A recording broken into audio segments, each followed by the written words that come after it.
I cannot permit a word to stand between me and awareness. I cannot. I must not. I dare not. For the moment a word is held as if it were a power, a veil descends. A thought pretends to be the presence, and the mind bows to its own echo, and I feel farther, not nearer. I will not accept that. I will not allow lip and tongue to do the work that only silence can do. Therefore I, in this instant, assume conscious dominion over my thought. I stand as the porter at the door of thought, and I say to every word, even to the holiest among them, wait. You may not pass and impersonate reality. Now listen carefully.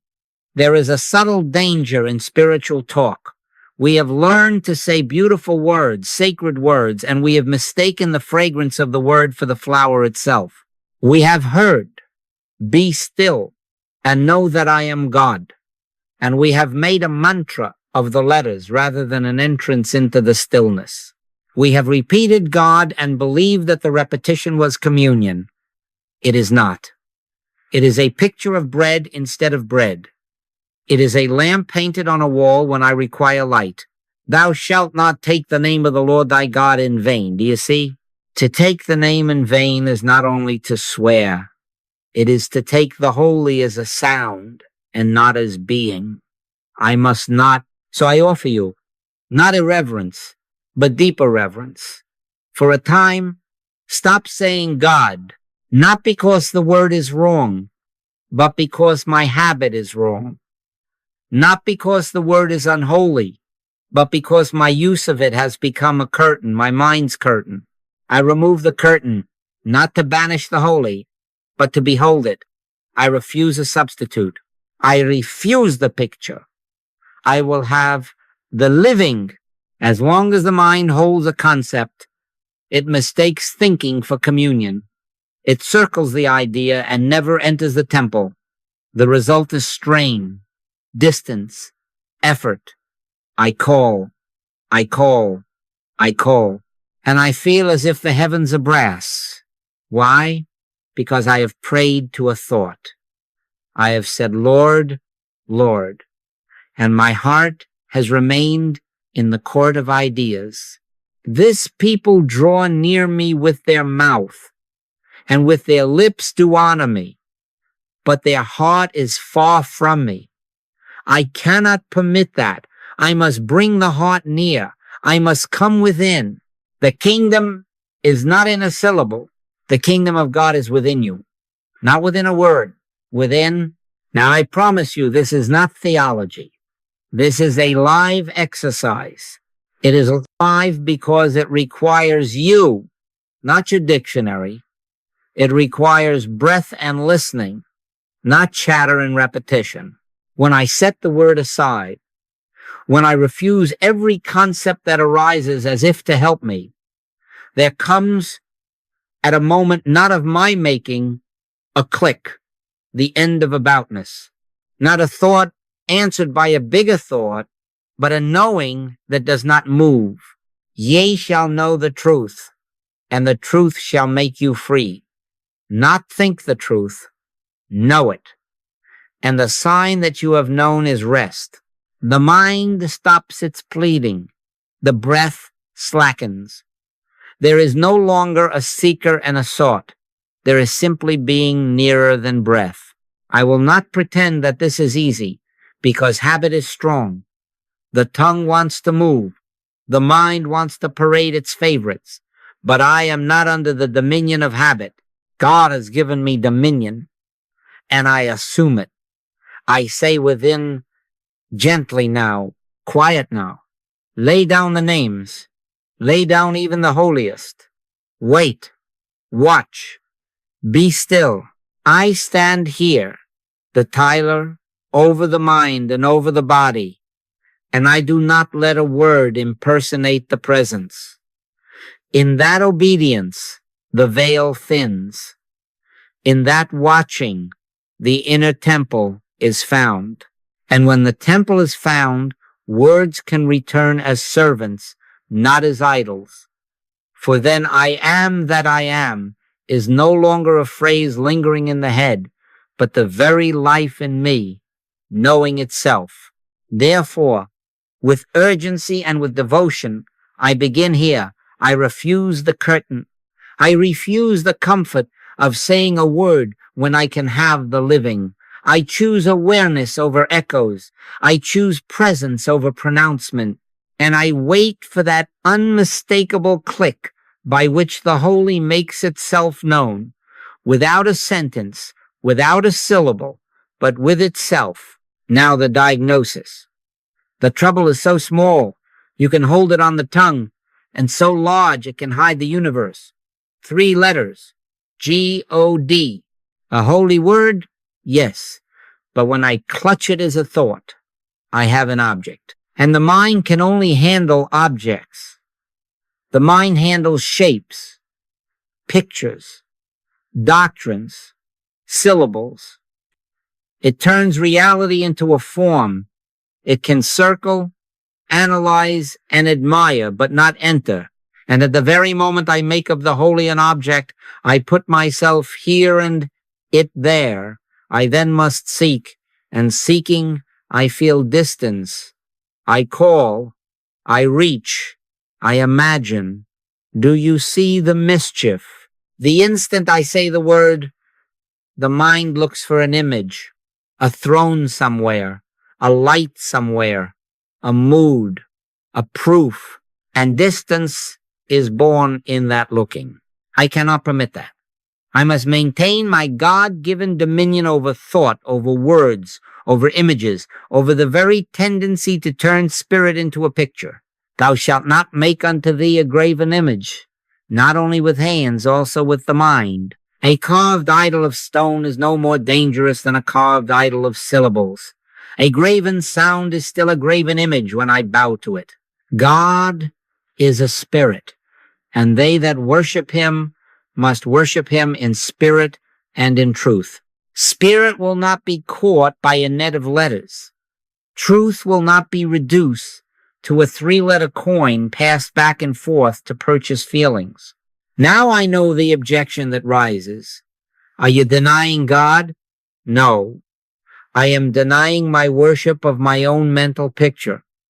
I am denying my lip service and my memory and my sentimentality.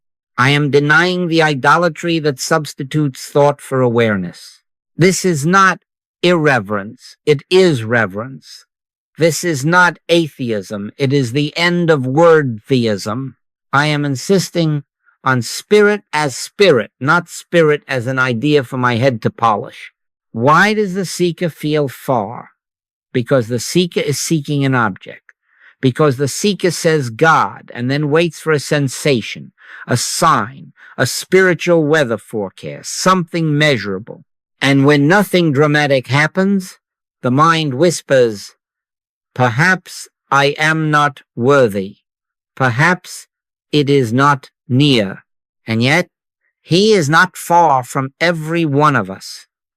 For in him we live and move and have our being. Nearer than near, closer than breath. But the thought object makes of nearness a geography and of being a topic. I will not accept that. I cannot let a map pretend to be the country. Let me confess, I too have uttered God with fervor, with tears, and sometimes it lifted me for a season, but more often it became an echo, a memory of yesterday's manna, and the heart felt hungry while the lips stayed busy. Use not vain repetitions, as the heathen do, for they think that they shall be heard for their much speaking. I know that trap. Sometimes it still tries to catch me, but not for long. I snap out of it. I take my post. I stand as the porter at the door of thought, and I ask each rising notion, are you the living or an idol trying to pass on the strength of a name? This is the test. Does the word fall away, leaving quiet, substance, presence? Or does the word summon more words, arguments, memories, spiritual daydreams? If it multiplies words, I send it away, gently but firmly. I do not fight. I do not scold. I do not fear. I simply refuse to bow to a sound. For what I require is not God as concept, but conscious awareness of that to which the word points. And finally, when it points truly, it points and disappears. Then the distance ends. Then the seeker and the sought dissolve into one, being knowing itself, not a thought, not a picture, awareness. And in that awareness, the three-letter idol lies harmless at my feet, a tool returned to its place, while the living stands revealed within. I take my post now. I stand as the porter at the door of thought. I stand as the tiler over my mind and my body. I cannot permit a concept to pass this threshold and impersonate reality. I cannot. I must not. Therefore, I assume conscious dominion. Keep thy heart with all diligence, for out of it are the issues of life. So I keep it. I keep it from idols carved of stone, and I keep it from idols carved of syllables. Let there be no mistake about my office. Nothing enters because it has a pious fragrance. Nothing enters because it wears a word I once loved. Only the living may enter. Only that which, when it is admitted, leaves no sound behind it, only that may pass. Now see where the subtlety lies. The words that most beg for admission are beautiful words. Spirit, universe, source, presence, love. Holy terms, yes, but when I hold them as objects, they become mental furniture arranged, dusted, admired, and I sit in a room of my own furnishing and call it a temple. I have done it. I have done it in long sentences, in polished prayers, in learned pages. And do you know the result? Strain, dryness. The mind grows tired from climbing its own vocabulary. The tongue gets sharp. The argument begins. Which word is best? Which doctrine most precise? The peace drains away, and I am left with syllables stacked like ladders to a sky that does not answer. Thou shalt have no other gods before me. Not a God named Spirit.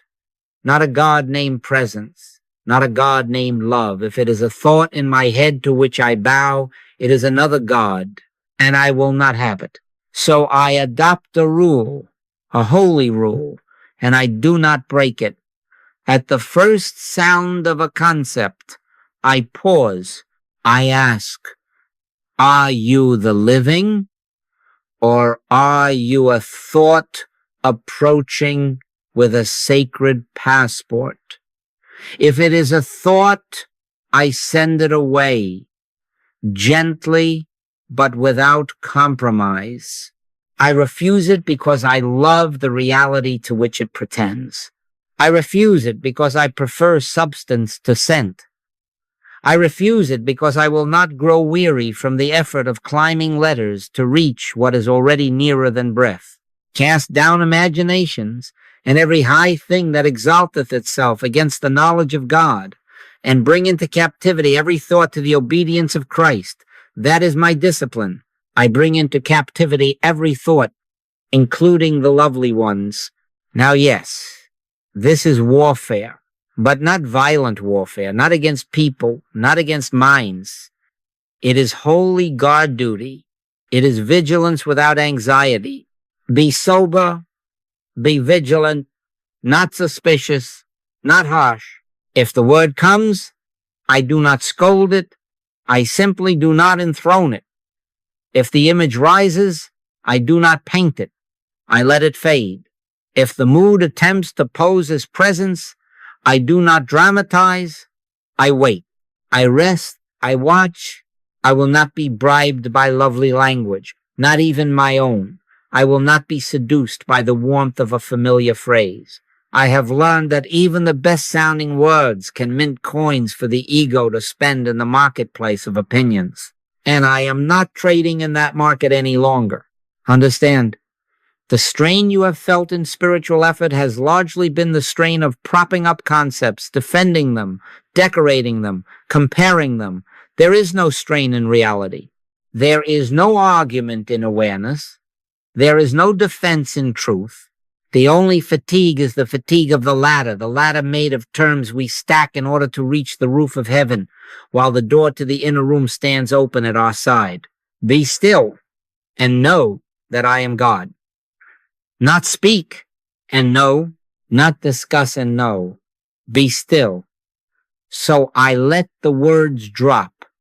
I let universe drop. I let spirit drop. I let presence drop. I let love drop. I let source drop. I let even the most cherished synonym drop until only the irreducible remains. Do you feel the firmness in that? This is not irreverence. This is obedience to the first command in consciousness. No other gods. And a concept is another god when the mind bows to it. So I take my post and I keep to my oath. I will not permit any concept to impersonate reality. I will not let any holy word stand in the place of the holy. I will watch the threshold with the gentleness that refuses violence and the strength that refuses compromise. I will keep the inner court free of furniture so that the living may occupy it wholly. And when everything that can be spoken has fallen away, what remains will not be an object in the mind, but that which, having entered, leaves no footprint, only peace. When the last word drops, one does not drop. When the last synonym bows and withdraws, one does not withdraw. There remains I. Now listen closely, for here the whole road turns. There's one word you cannot strip away. It strips you. There is one word that is not a concept pointing outward, but the very opening inward. I. Not a thought about God, not a doctrine, not the echo of a sermon. I that is before the thought of God. I that is the way of knowing. I that says of itself, I am that I am. Not syllables, being. But now I must warn you, because this is the place where the personal self loves to put on a crown and call it a halo. It has to be a gentle I, not an egotistical I. Not the eye of a swashbuckler marching through the marketplace with spiritual medals. Not the eye of me improving me. Not the eye of achievement. Not the eye that claims specialness, advantage, superiority. That is not I. That is Joel wearing oversized garments. And I never must confuse Joel with I. Joel is a name on a driver's license, a voice making sounds, a bundle of memory, fear, opinion. Joel can be tired, elated, mistaken, corrected. Joel can forget. I cannot forget, for I is not a person remembering God. I is God remembering itself as this very life. Before Abraham was, I am. Do you see? Not the man, not the personality, but the timeless I that is the depth of every being. Therefore I draw a bright line. Never do I permit the personal sense to borrow the holiness of I. Never do I let the little self stand on tiptoe and say, look at me, I have found. I is not found by me. I finds me and dissolves the me. It is no more I that live, but Christ liveth in me. Not the proud I of personal boast, but the Christ I, the universal selfhood, announcing its own presence. When I say I in this sacred sense, I am not adding a thought. I am removing the distance thoughts create. I becomes the doorway. Step through. And there is no subject looking at an object. There is only awareness knowing itself. Now, why do I dare to trust this word when I have refused all others? Because every other word is about I is of. Every other word circles the temple. I is the temple entering itself. Every other word rises in the head and points. I rises from the core and knows. When I rest in I without adjectives, without proud banners, just I, gentle. Unforce the mind ceases its chase. The porter has nothing more to refuse, because the one who stands watch and the one who would enter are the same. Be still and know that I am God. Do you hear? Not be still and think of God. Be still and know I am. That is the end of aboutness. Now, yes, I will confess. Sometimes the habit tries to decorate I. It tries to say, I am spiritual, I am advanced, I am powerful. In that instant, I know I have lost I and return to Joel arranging mirrors. So I correct it. Gently, but immediately, I drop every predicate and stand in the nakedness of I. Not I am this or that, just I am. That is the gentleness. That is the safety. That is the humility that cannot boast because it has no other to compare itself with. A bruised reed shall he not break, and the smoking flax shall he not quench. The true I does not bruise, it heals. It does not parade, it pervades. It does not argue, it abides. And as I abide, identity clarifies. I then am the bread of life. But hear me, not Joel serving bread to the world. I, the life itself that feeds all, including this appearance called Joel. I then am the light of the world, but not as a torch held over another. I as the very seeing by which seeing is. I then am resurrection and life, but not as a future event to achieve.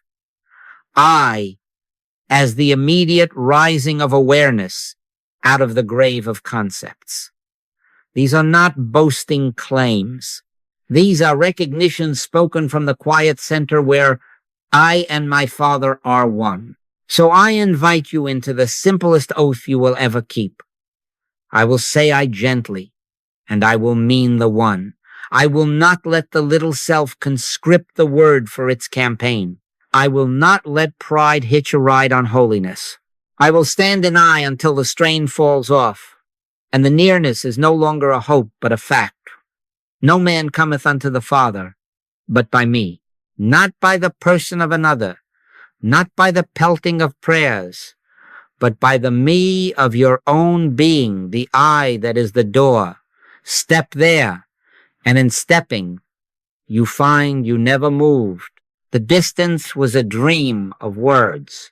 And now, notice how quiet this becomes. With the predicates gone, with the banners folded, with the swashbuckler dismissed to rest, I remains not loud, not dramatic, not even interesting to the mind, simply present. Here is the end of seeking and the beginning of being. Here the porter is at peace at his post, because there is nothing left to guard against. I guards itself by being all. And in that allness, a warmth without sentiment rises, a certainty without argument, a peace that needs no prophecy to secure it. The Lord is my shepherd. I shall not want, not a thought, not a promise. For tomorrow, this instant, I, and in that I enough.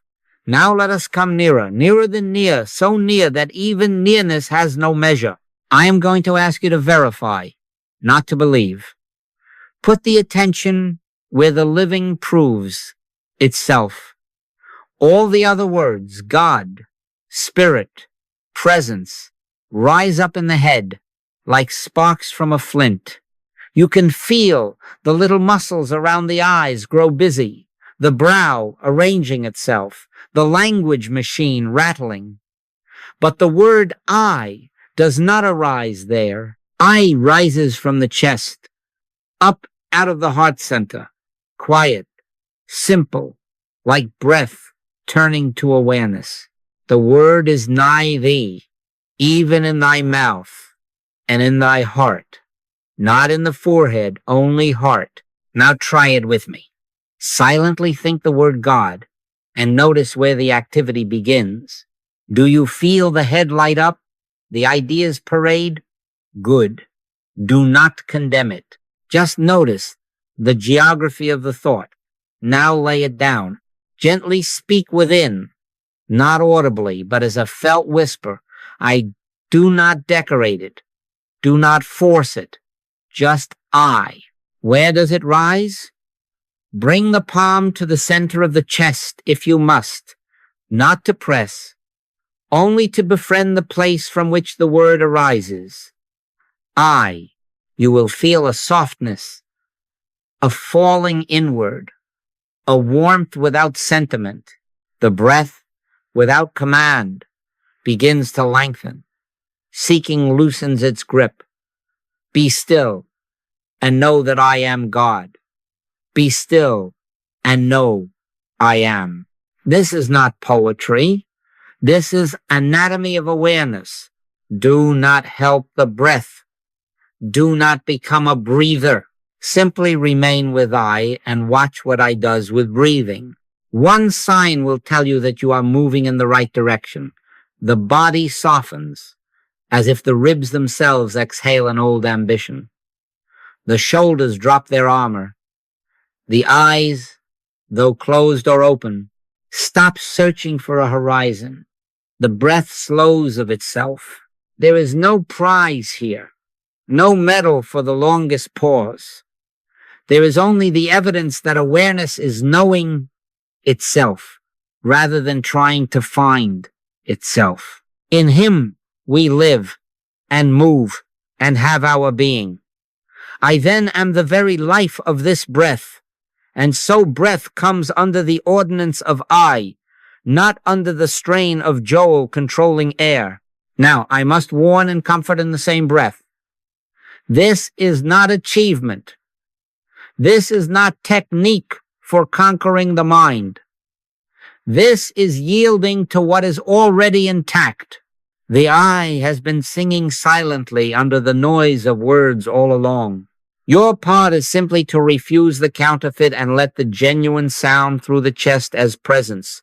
If you notice yourself trying, stop trying. Return to I gentle, naked, unqualified, a still small voice. The prophet named it, not the wind, not the earthquake, not the fire, but the still small. And the still small is not a voice from over there. It is the felt nearness of I in here. If distraction comes, and it will, I do not argue with it. I do not swing a sword at phantoms. I stand porter, I nod to the thought, and I let it pass without passport. Then I face the altar of the chest again and simply say, I, not as magic, as recognition. Watch the instant shift from aboutness to being. The head quiets because it has been relieved of an office it cannot hold, being God. The heart resumes its rightful office as witness of presence. The kingdom of God is within you, within not a notion in the skull, but a weightless substance felt nearer than breath. Stay here long enough to notice the humility of this method. It does not give you anything to display. It leaves no spiritual souvenirs. It returns you to what you are.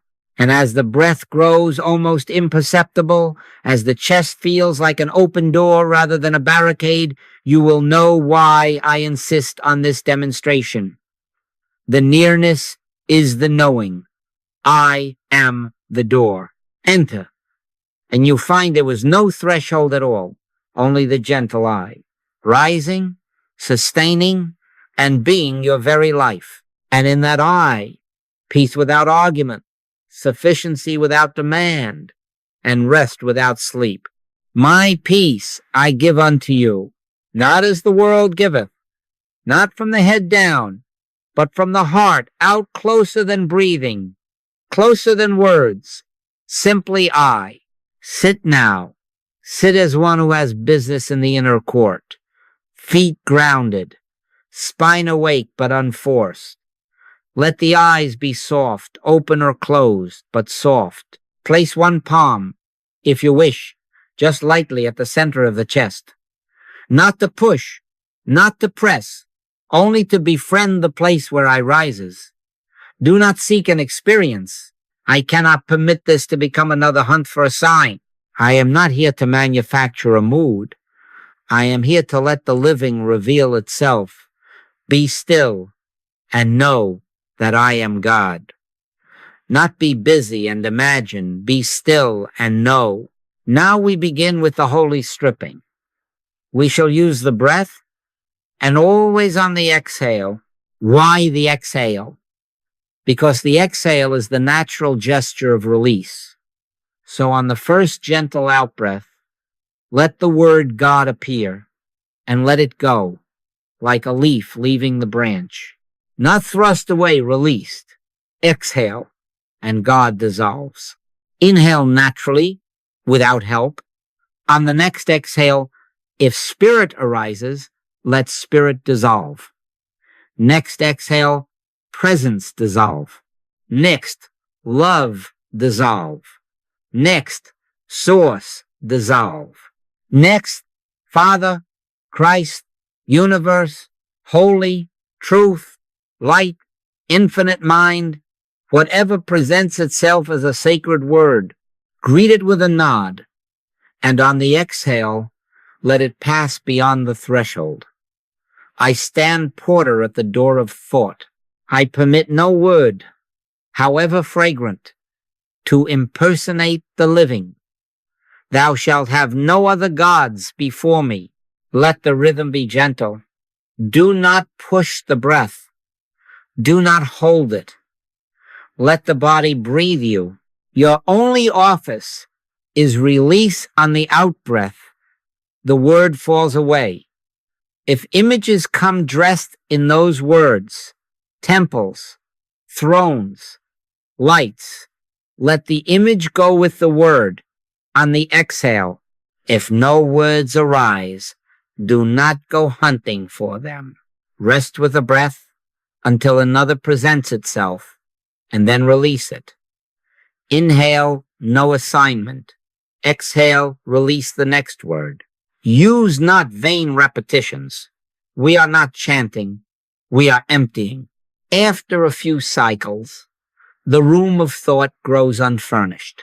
You will notice the head quieting, the eyes less eager to search the horizon. Shoulders loosen, the breath lengthens of itself.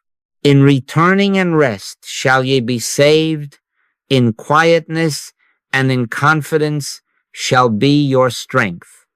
Now we come to the last word.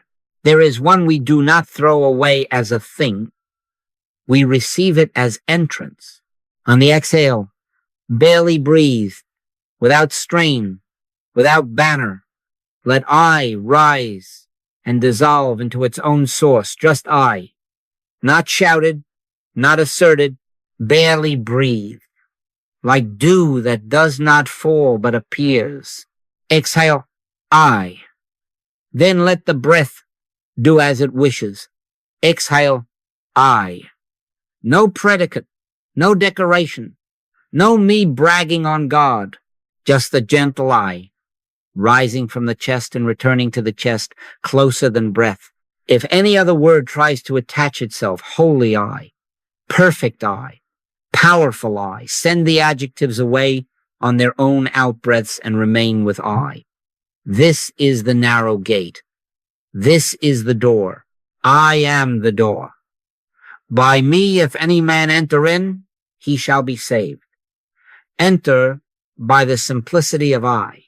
Now, what do you notice? Do not look for fireworks. Look for quiet. Notice that the breath becomes almost imperceptible, not held, simply subtle, as if the ribs themselves were listening. Notice the absence of aboutness. You are not thinking of God. You are aware, knowing, has replaced thinking. The mind stands relieved at its post. The heart bears witness. Peace without argument arises of its own accord. The word is nigh thee, even in thy mouth and in thy heart. Here, the word is no longer a sound, it is being. Remain here for a few more gentle exhales. I, I, I. Each outbreath a surrender of distance. Each inbreath a gift not asked for. If a thought returns, you have your office. On the next exhale, release it. If a sacred synonym returns, wearing yesterday's perfume, on the next exhale, release it. Return to I gentle, naked, unqualified. And as the breath grows quiet and the chest feels more like an open door than a wall, recognize the sign. Awareness has dawned. You have not reached out and found a concept. The living has found you where you are. Ye shall know the truth, and the truth shall make you free, not by argument, but by this still, wordless knowing, simply I. There is a moment, do not look for it with your eyes. You will miss it with your eyes when the strain of reaching slackens of itself, and as if a latch inside has fallen into place, there is a click. I call it a click not because there is sound, but because there is finality. Something that was leaning out stops leaning. Something that was trying to look at the holy stops looking and is the wholly aware of itself. Not ecstasy, not trance, recognition. At that day, ye shall know that I am in my Father, and ye in me, and I in you. This is that day, and the day has no date. Now I must correct you as gently as that click corrects the mind. Do not label it. Do not congratulate yourself. Do not run to tell a soul. Stay with the quiet fact. The porter remains at his post even when the gates are already closed. So now, even in peace, I remain watchful. If a voice within says, I got it, I have arrived, I am advanced, that is not the click. That is the old swashbuckling I trying on the garments of holiness. Put up thy sword, let the banner fall. Mary kept all these things and pondered them in her heart. Keep it, ponder it in the heart. Let it ripen in silence, for it is the silence itself, knowing itself. What has ended? The geography of seeking. The entire map of far and near was ink made of concepts. When the ink dries and flakes away, there is no distance to cross. I am not near to God. I and the Father are one. Do you hear that as a phrase? Or do you feel it as the climate of your being in this instant? If it is still a phrase, release it on the next exhale and remain as the unspoken fact it declares. The click is the end of aboutness. Awareness is no longer about God, about peace, about truth. Awareness knows itself without an object. Before Abraham was, I am. Not a history lesson. The current of I that precedes and exceeds all pictures. You will notice the evidence in simple ways. The breath is so quiet that it does not need you. The eyes look, if they are open, without searching. Thoughts may still pass as clouds pass, but you have no bargain with them. You are no longer the petitioner at a window trying to secure an audience. You are the privacy of the inner room itself. Enter into thy closet, and when thou hast shut thy door, pray to thy Father which is in secret. The door shuts by itself, not slammed by discipline, but wrested from the habit of swinging outward. I cannot permit the mind to turn this into an achievement. If a thrill arises, it is a visitor. Let it bow and pass. If tears come, let them water the ground and be done. If nothing at all is felt, remain as nothing. The click can be so unadorned that the personality feels cheated. It is not cheated. It is relieved of duty. Here, I am not rehearsing truth. I am truth at rest as itself. The peace of God, which passeth all understanding, shall keep your hearts and minds. Notice, the peace keeps you. You do not keep it. That is the click.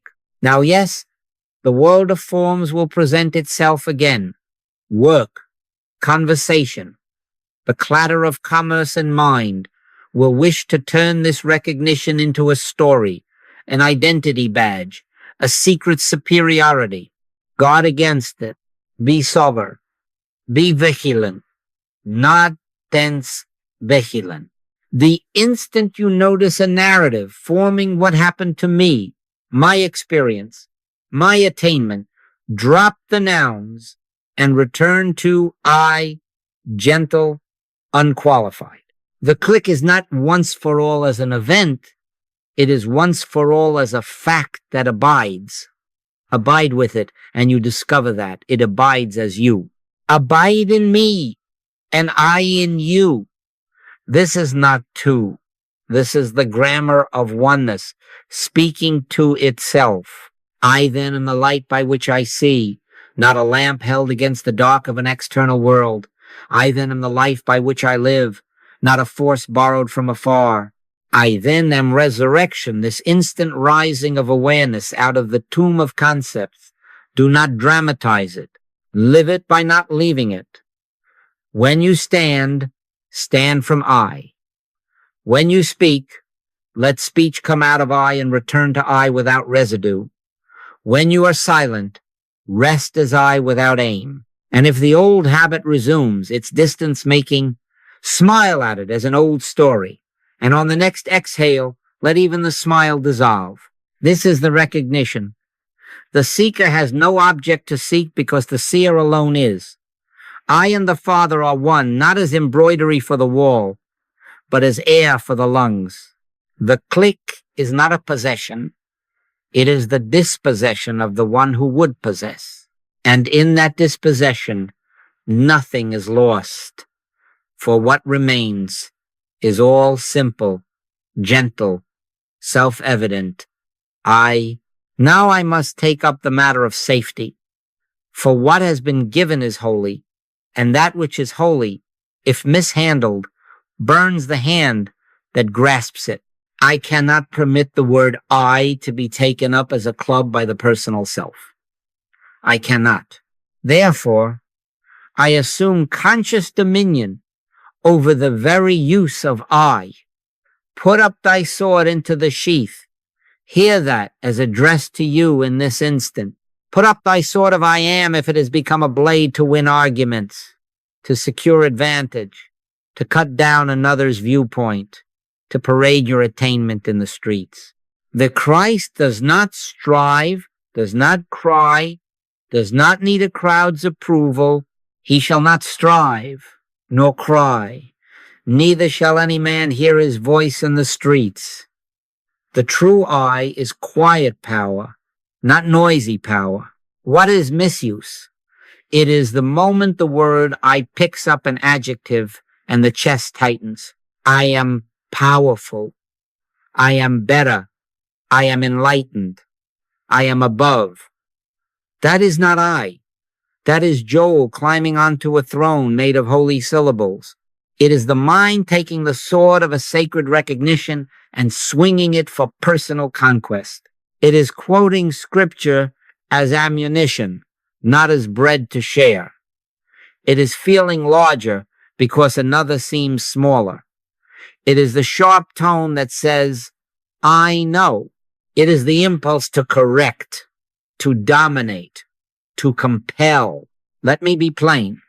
That is idolatry of the self wearing a halo. God resisteth the proud, but giveth grace unto the humble. What is right use? Transparency. I is not a performance. It is a disappearance of the performer. I comes forth as gentleness, as unobtrusive sufficiency, as a presence that blesses by being, not by boasting. I does not compare. I does not need to win. I is the quiet yes of life to itself, without banners. I can of mine own self do nothing, said the master. And there you have the posture. When I say I rightly, the room grows softer, not tenser. The other feels safer, not smaller. The breath deepens, not hardens. The voice loses its edge. A soft answer turneth away wrath. This is the evidence that the sword is sheathed and the oil of the Spirit is in the lamp. Now I will give you a test, simple and unfailing. If your so-called realization makes you argumentative, superior, and loud, you have slipped back into the head. If you feel an urge to display your light, you are looking for a mirror, not radiating. If you are measuring another's progress to establish your height, you are on a ladder built of pride, and it will wobble beneath you. By their fruits ye shall know them. What are the fruits of I? Patience, kindness, a willingness to be last, the strength to be silent when silence heals more than speech, the courage to speak when love demands it and then only as love. No sword flashing, only balm. I will not pretend that this temptation is not strong. Sometimes it still tries to get the best of me. I catch the old actor stepping onto the stage to give a spiritual performance. When I see that, I stop.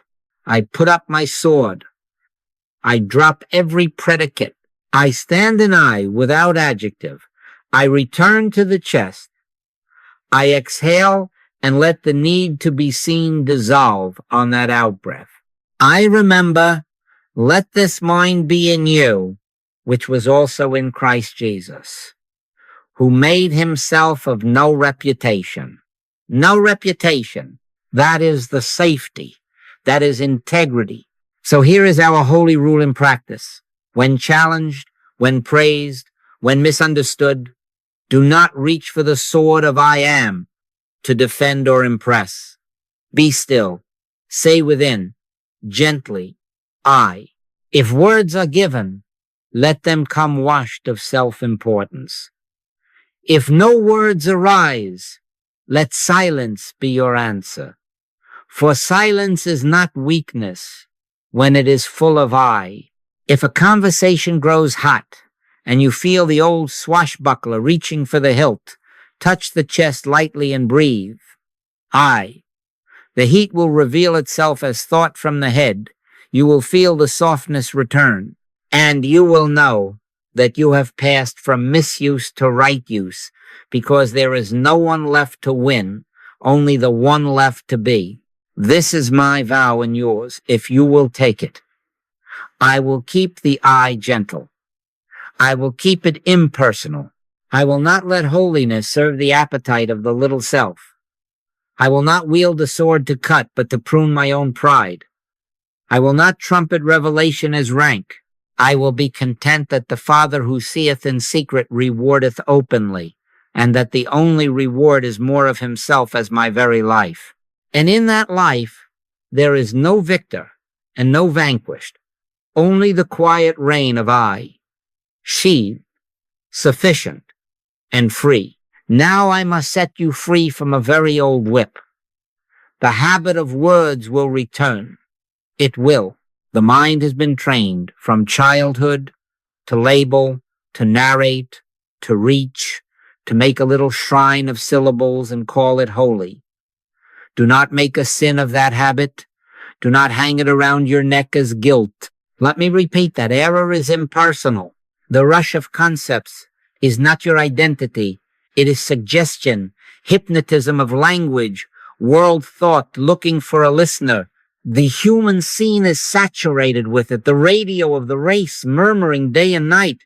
If you make it personal, my fault, my failure, you have swallowed the bait twice. There is therefore now no condemnation to them which are in Christ Jesus. Hear that now as a command to you. No condemnation, not because you are lax, but because you are learning to stand as I, and I is not under condemnation. I cannot permit self-accusation to masquerade as spirituality. That self-blame is only another word, only another mask of the same impulse to speak about rather than be. Adam named the creatures. The mind loves to name. But I am before the naming. So when the words rush back, God, spirit, presence, duty, failure, success, do not fight them. Do not wrestle with fog. Recognize impersonal suggestion, hypnotism of language.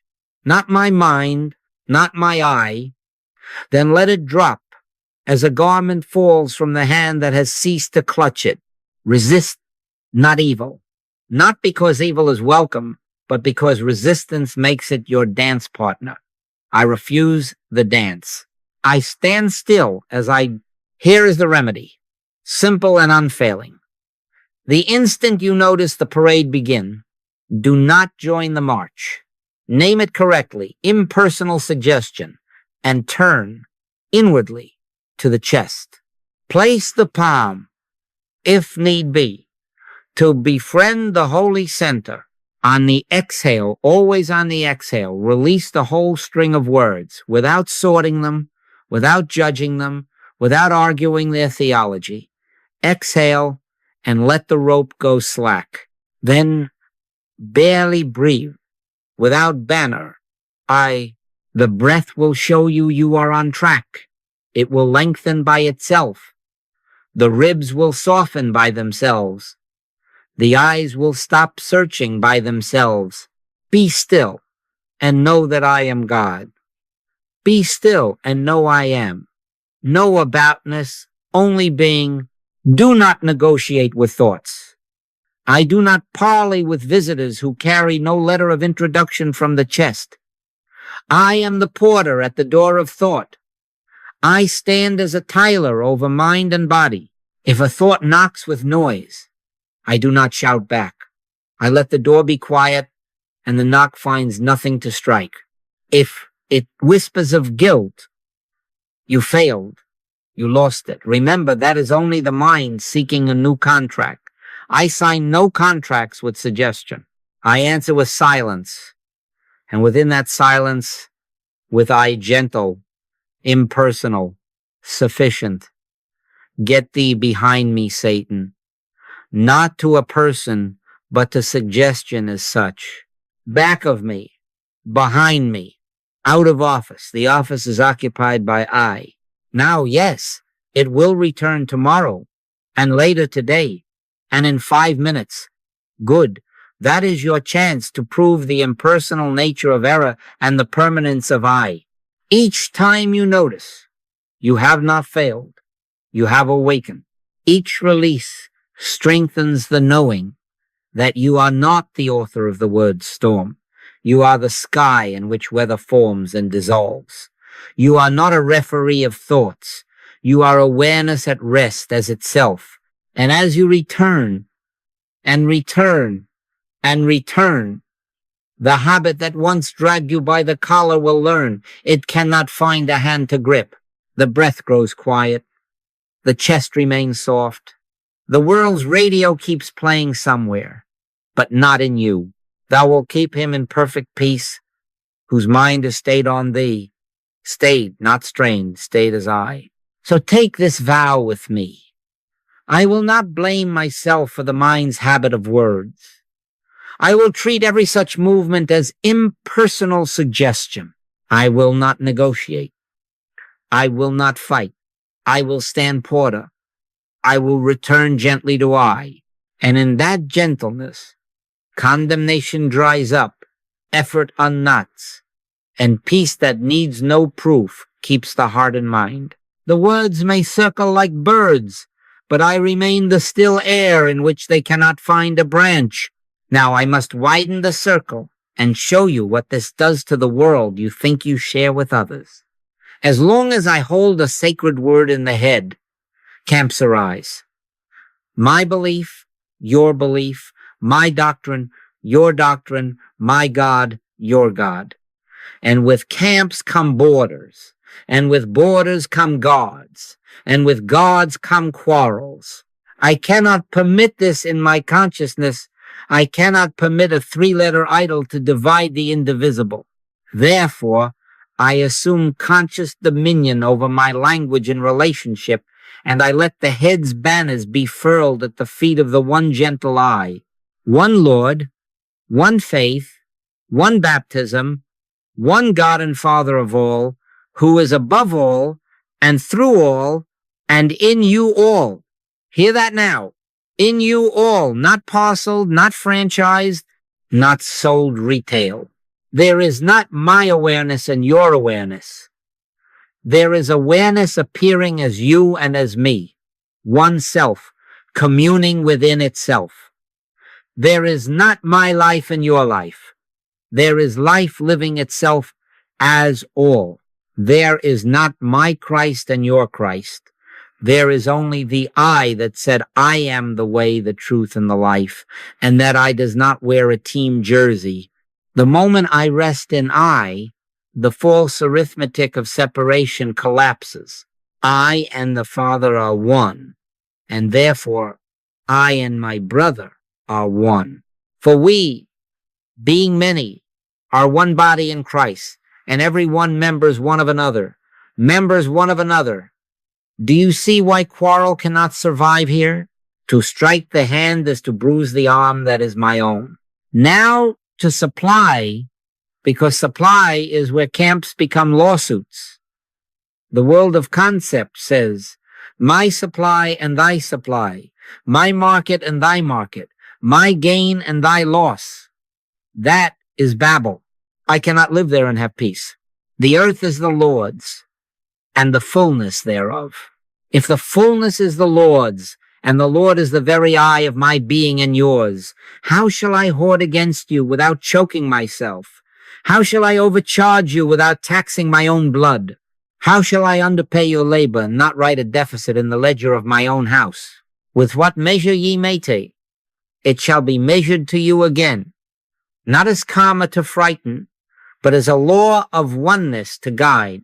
There is no my supply and thy supply. There is only supply as the expression of the one. Life, therefore, giving and receiving are the same motion, like breath.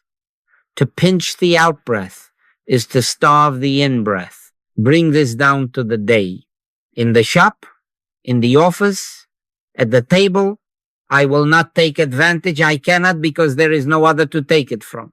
If I wrongfully deprive anyone, I am depriving myself. If I bless anyone, I am watering my own root. Inasmuch as ye have done it unto one of the least of these my brethren, ye have done it unto me. This is not poetry. This is governance. I then am responsible to the one I in which all appear. My tone changes. My timing changes. My speech loses the barbs that win small victories and lose the soul's quiet. Thou shalt love thy neighbor as thyself. What neighbor? Thyself, because thy neighbor is thyself in another form. Now, yes, the mind will say, but what about injustice? What about competition? I do not answer from camps. I answer from I. From I cannot compete against you. I can only compete with you. From I cannot injure to advance.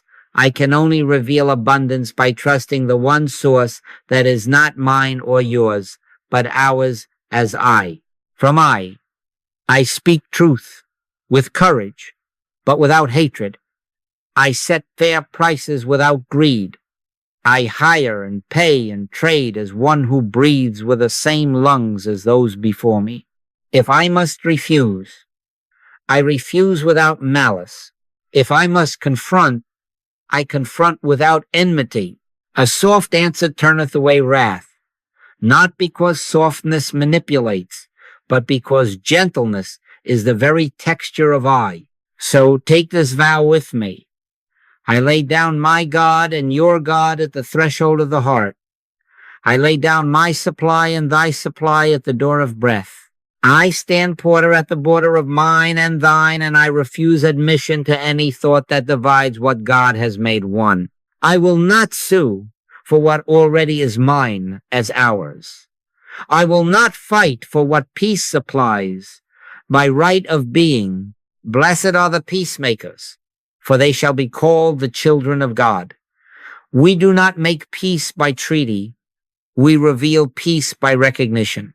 And as I rest in the gentle, impersonal I, separation dissolves, quarrel loses its oxygen, swords beat themselves into plowshares, and daily life becomes a single field tended by one, life harvest enough for all. Now let us look, because I cannot permit truth to remain a well-phrased abstraction in the head. I must go to the window of the world and let the world preach the same sermon in leaves and feathers and tides. Consider the lilies of the field, how they grow. They toil not, neither do they spin. Do you hear that as poetry, or do you see it now as instruction? Look at a blade of grass just beyond your shoe.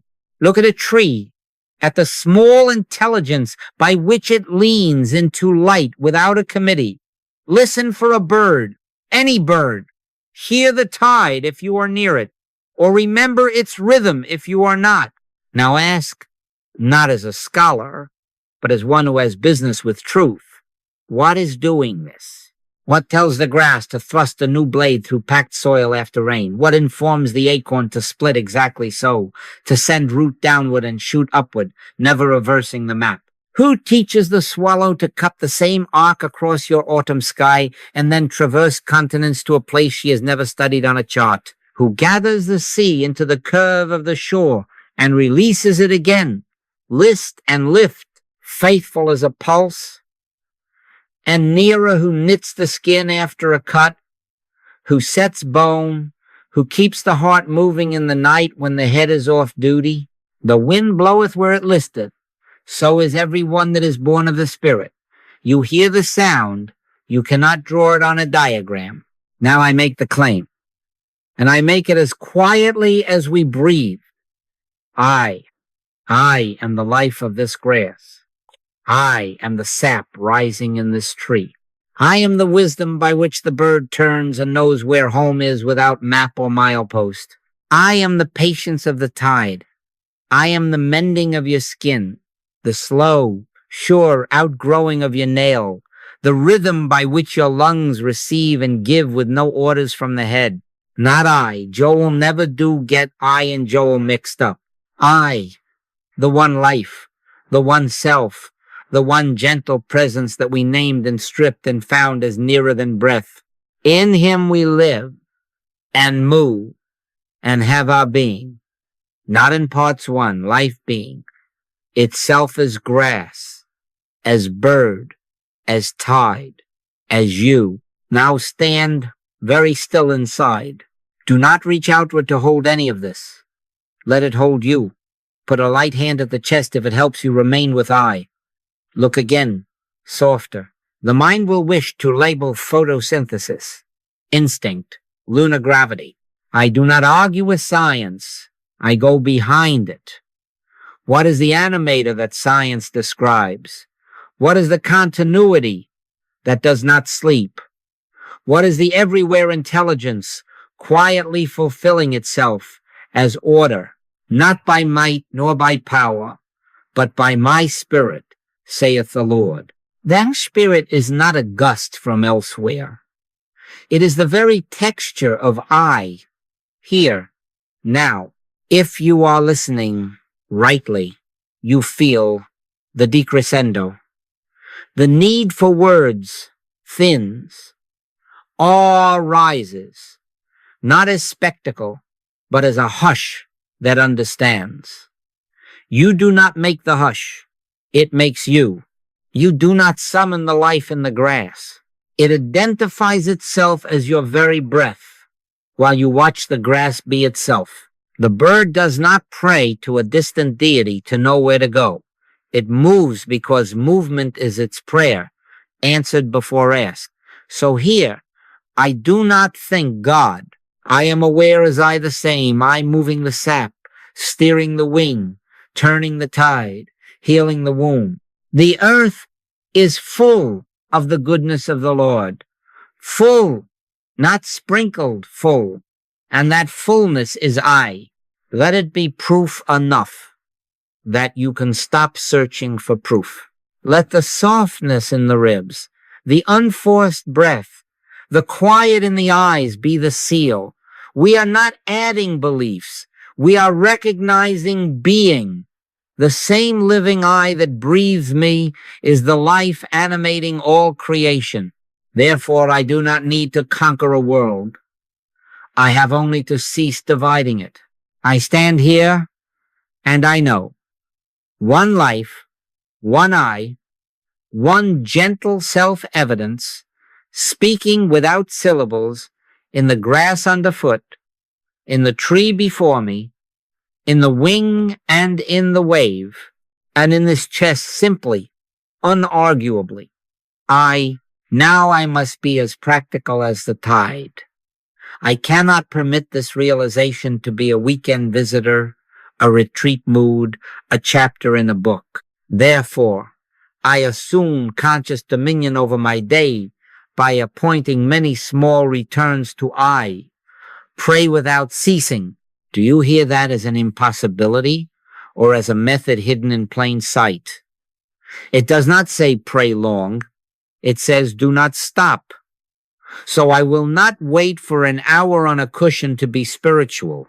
I will distribute my freedom across the hours in 4-minute offerings, many times a day, until the habit of concepts thins and the habit of I establishes itself as climate. Here is the rule. On the exhale, always on the exhale, I let every word dissolve.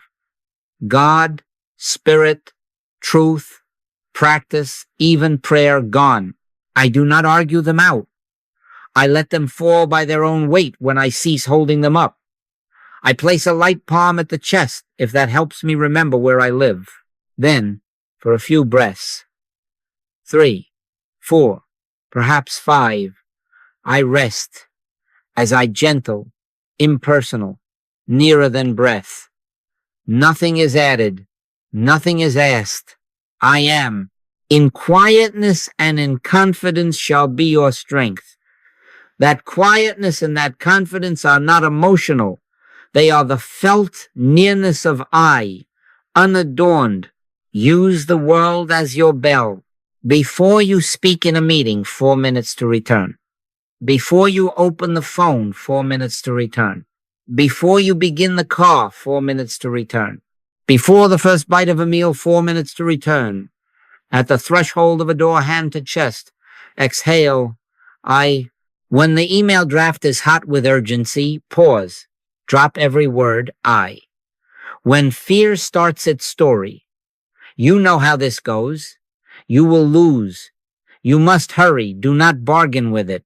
Let the exhale carry the whole tale out like smoke through an open window, and rest as I watch and pray. Watch for the moment before the habit starts.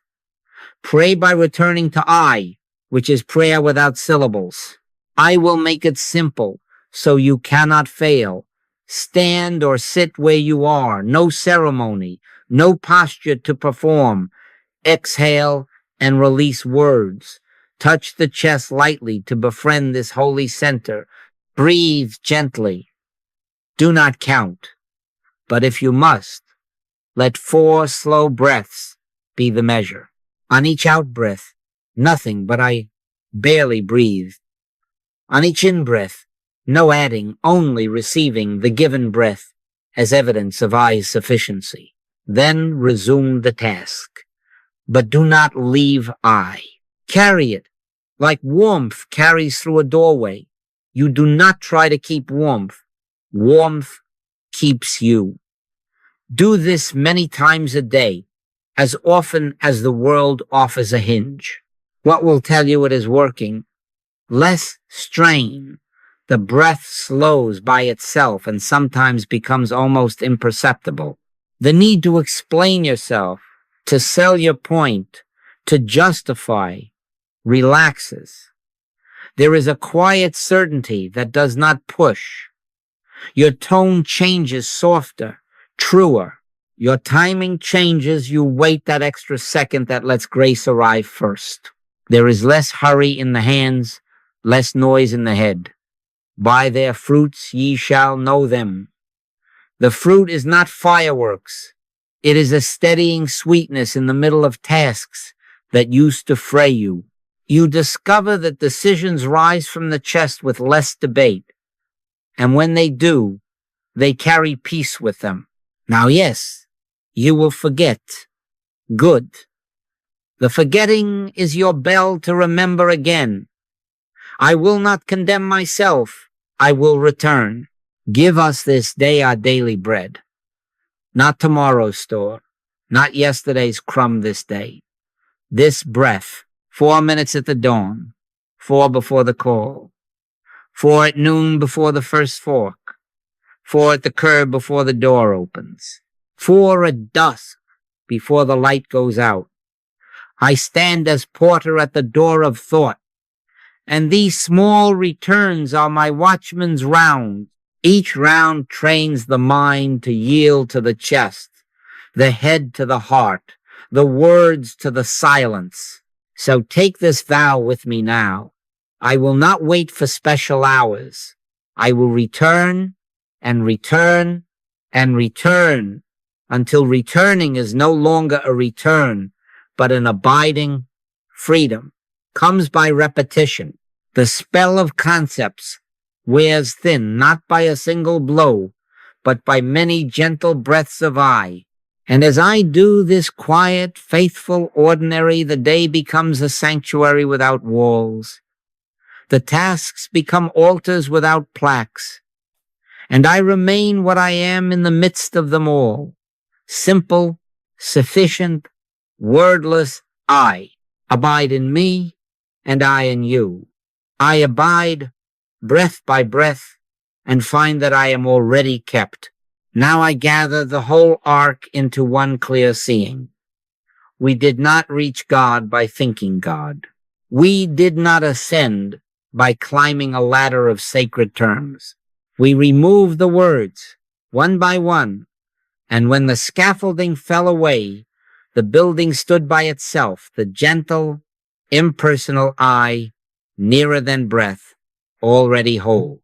The kingdom of God is within you, not within your dictionary, within you. And here I stand, and here you stand, with nothing between us and awareness but the old habit of saying about that habit I cannot permit. Therefore, I assume conscious dominion over mind and body, not as a person asserting privilege, but as I the self, quietly governing what bears my name in this world, while never once confusing the name with myself. Let me make this plain before we close. I do not leave here as a swashbuckling mystic armored with phrases. I leave as the one I that needs no armor. I do not go forth to argue my light. I go forth to be light. I am the resurrection and the life. Do not hear that as grandiosity. Hear it as the simple law of renewal that flows when words are stripped to silence. Resurrection is not spectacle. It is the ordinary rising of life in the chest when the head ceases to narrate. Regeneration is the fresh sap in the trunk after winter. Renewal is the breath that was there all along. Once you stop panting for explanation, He restoreth my soul. That restoring is happening now, not because we have said enough, but because we have begun to say nothing and to be. So here is our benediction, and it is a doing so slight it looks like not doing. Exhale, release every name, God, Spirit, Truth, Even the sacred echo of Scripture, let it all go like leaves into the stream. Let the breath fall out without hurry. Place the light palm at the chest, if you will. Barely breathe the word I, without adjective, without aim.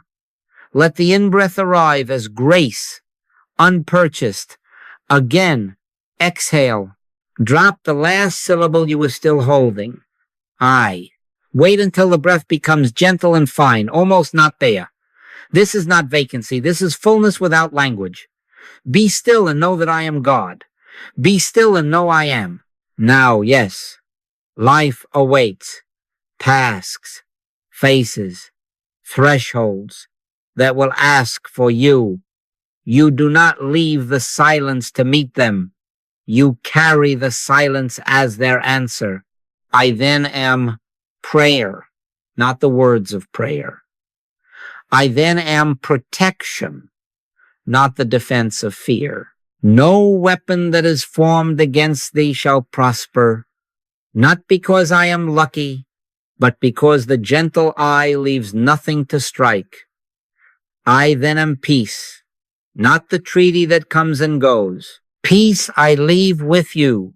My peace I give unto you, not as the world giveth, not as concept, as presence. Take this charge as we part, and let it be simple enough to keep. I will maintain my dominion as porter at the door of thought. I will not admit the idol of a word between me and awareness. I will return to I on the out-breath many times a day until returning is abiding and abiding is my native ease. If blame appears, I will treat it as impersonal suggestion and drop it. If pride appears, I will put up my sword and disappear into gentleness. If division appears, I will answer with unity, for there is only one I here. They that wait upon the Lord shall renew their strength. They shall run and not be weary, and they shall walk and not faint. Waiting is not delay. It is resting as I. So I bless you, and in blessing you, I confess our oneness. My interests are your interests. My supply is your supply. My life is your life, because there is only life, only I. May the breath lead you back each hour. May the silence be your sanctuary without walls. May regeneration be steady as sap in spring, and resurrection be the ordinary rising of peace in your chest each time a word falls away.